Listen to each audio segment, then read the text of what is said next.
Il était une fois aux États-Unis d'Amérique, un homme est venu dans l'industrie de l'automobile, comme novice, comme un débutant. Aucune expérience là-dessus. Mais au-delà de toutes attentes, après moins d'une décennie, il est arrivé à faire des réalisations incroyables. Sa seule entreprise, à savoir la Ford Motor Company, produisait les 50% de toutes les automobiles qui roulaient aux États-Unis. C'était vraiment trop beau pour être vrai, surtout pour ses concurrents qui ont blanchi sous le harnais des décennies et des décennies d'expérience et ils n'arrivaient pas à faire ces chiffres faramineux que cet homme a réalisés. Par conséquent, une enquête a été ouverte à l'endroit de cet homme pour voir est-ce qu'il n'y a pas quelque chose qui cloche comme des blanchissements d'argent entre autres.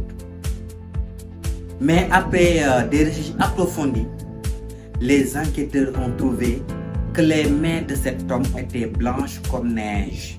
Aucune reproche possible. Ainsi, naturellement, les journalistes étaient venus voir cet homme pour voir comment il est arrivé à faire cet exploit incroyable. À la question de savoir comment tu as pu faire pour faire ces réalisations aussi incroyables, l'homme en question les regardait droit dans les yeux pour sortir ces mots qui méritent une réflexion. Il leur dit: j'ai la capacité d'être focus sur une seule et unique chose sans avoir l'esprit qui dérive au moins 5 minutes. Et les journalistes ne pouvaient pas s'empêcher de pouffer de rire. Ils disaient: mais ça c'est simple, tout le monde peut faire ça. L'homme leur demanda d'essayer. Aucun de ces journalistes n'arrivait même pas à faire 30 secondes de focus, de concentration sur une seule et unique chose sans avoir l'esprit qui dérive. Mais à ce temps, la science n'était pas aussi développée comme aujourd'hui. Les gens ne pouvaient pas cerner la puissance de la concentration, du focus. Mais avec l'essor de la théorie quantique de Max Planck, la science a cerné de fond en comble l'art du focus. En fait, quand vous êtes concentré entièrement sur une chose, vos pensées s'organisent dans cette direction. Si vos pensées s'organisent, vos émotions s'organisent à leur tour. Si vos émotions s'organisent sur cette direction, votre corps physique va s'organiser dans cette même direction. Si vos pensées, vos émotions, votre corps physique s'organisent sur une seule et unique direction, toutes les énergies qui vous animent s'organiseront à leur tour sur cette seule direction. Ainsi, votre capacité à pouvoir créer votre vie telle que vous le voudrez est juste phénoménale. Vous ne deviendrez plus un fragment de création, mais le créateur de votre propre vie à bien des égards. Vous serez le maître de votre destin, le capitaine de votre âme, le créateur de votre destinée et l'artisan de votre propre succès. En fait, quand vous organisez toutes les énergies qui vous animent sur une seule et unique chose, vous situez sur la fréquence que réside ces choses. Et croyez-moi, vous ne pouvez attirer que ce qui se situe sur la fréquence à laquelle vous vibrez. C'est pour cette raison-là qu'on parle de loi de l'attraction, qui est justement une loi secondaire. La loi primaire est la loi de la vibration. C'est pour cela on dit on n'attire que ce que l'on vibre. Imaginez une radio. Pour capter une chaîne, il faut tourner l'onde de la radio jusqu'à se situer exactement sur la fréquence de cette chaîne afin de pouvoir attirer la diffusion. De la même sorte, si vous situez à la fréquence, ou du moins si vos énergies vibrent à une certaine fréquence, vous attirez ce qui se situe sur cette fréquence. Par conséquent, si vous voulez concrétiser un objectif, il suffit de vibrer des énergies qui se situent à la fréquence que réside cette chose et ainsi vous l'attirerez à coup sûr. Mais pour ce faire, la concentration est incontournable car pour mobiliser toutes les énergies qui vous gouvernent sur une seule et unique chose, à savoir être entièrement focus, il faut se concentrer et être dévoué. Le focus, c'est le fait de concentrer votre attention sur une seule et unique chose jusqu'à sa concrétisation. Elle implique naturellement une parfaite maîtrise de soi et une patience. Ça, c'est quémande du temps pour que toutes vos pensées, vos émotions, vos énergies vitales, votre corps physique puissent s'associer, se mobiliser en une seule et unique direction. Si vous arrivez à concentrer votre esprit sur une seule et unique chose, vous allez fonctionner comme un aimant qui va attirer les circonstances, les personnes, les idées, tout ce qu'il faut pour pouvoir réaliser cette chose. Malheureusement, nous vivons dans une génération où tout est réuni pour nous déconcentrer. Car le premier ennemi de la concentration, c'est la dérive, le multitâche.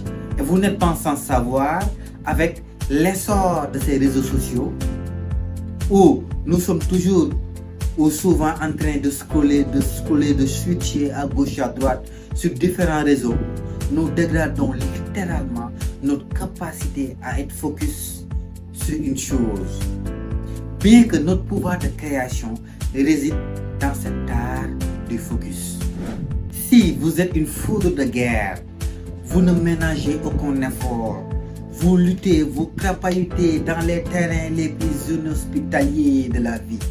Et vous ne voyez toujours pas de résultats. C'est souvent, pas toujours, mais la plupart du temps, c'est parce que vous n'arrivez pas à concentrer toutes les énergies qui résident en vous sur cette chose que vous voulez concrétiser. En fait, souvent vous dispersez vos forces.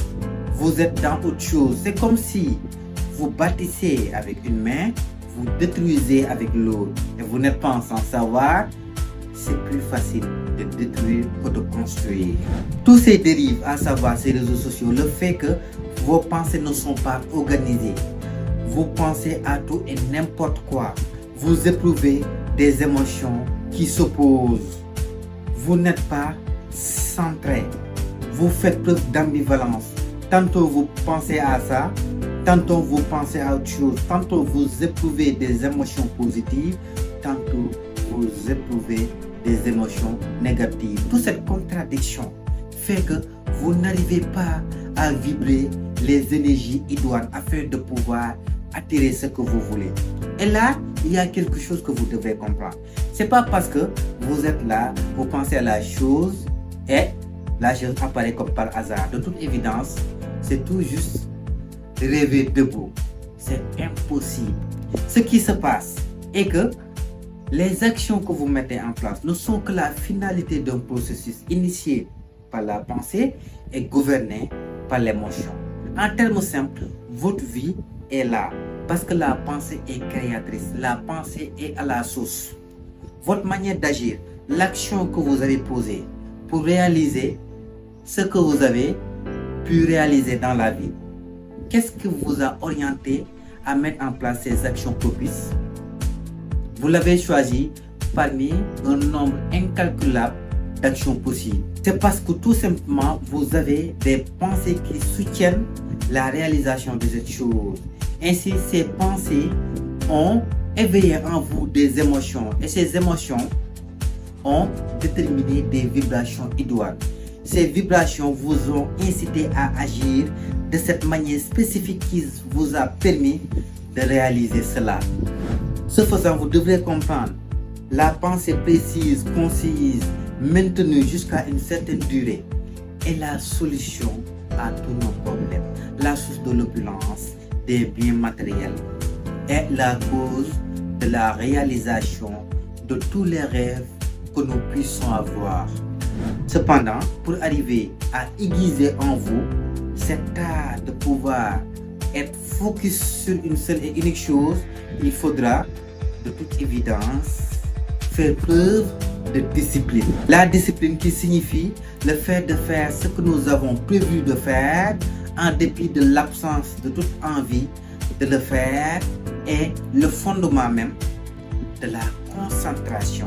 Une personne indisciplinée est une personne déconcentrée. Je ne parle pas ici de discipline comportementale, mais discipline comme le fait d'être dévoué à ce que vous avez prévu de faire, à votre planification, à vos objectifs. Vous pouvez aussi appliquer beaucoup de méthodes qui vous permettront de développer une certaine discipline mentale, à savoir développer cette capacité à être focus, comme la méditation. Il y a plusieurs types de méditation, mais si vous arrivez à faire de la méditation en pleine conscience, vous pourrez façonner, aiguiser votre concentration. Et pour faire cette méditation, vous pouvez choisir un mantra. Un mantra, c'est quelque chose sur lequel vous devrez concentrer votre mental, vos pensées. Vous pouvez choisir par exemple votre respiration. Vous concentrez sur l'air qui entre et sur l'air qui sort. Au début, si vous n'êtes pas encore habitué à faire de la méditation, vous aurez le mental qui oscille, les pensées errantes à gauche et à droite. Mais faites-vous plaisir et ne forcez pas. Lâchez prise. Et à chaque fois que votre conscience revient, concentrez-la sur votre mantra. D'abord, il faut commencer par avoir une posture verticale, comme je suis. Fermez les yeux. Posez vos mains comme ça sur vos jambes et relevez votre menton. Fermez vos yeux et allez dans les profondeurs de l'âme. En concentrant, comme je l'ai dit tantôt, votre mental sur votre respiration. Faites ça au moins 10 minutes quand vous venez de vous lever tôt le matin et juste avant de dormir. Je vous assure, plus vous méditez, plus vous aiguisez votre concentration, plus vous serez productif et efficace, plus vous serez à même de mobiliser toutes les énergies qui sont en vous afin de pouvoir concrétiser vos rêves. Et n'oubliez surtout pas, toute chose qui existe dans cette réalité dans laquelle nous vivons a été d'abord créée dans le monde divin spirituel par la pensée et l'émotion. Ainsi, si la chose est créée spirituellement dans le monde divin, elle va se refléter d'une manière ou d'une autre dans cette réalité dans laquelle nous vivons, qui n'est qu'une conséquence de ce qui se passe à l'intérieur de nous. Voici le pouvoir qui sommeille en vous, que vous devrez aiguiser, éveiller et réveiller par l'art du focus.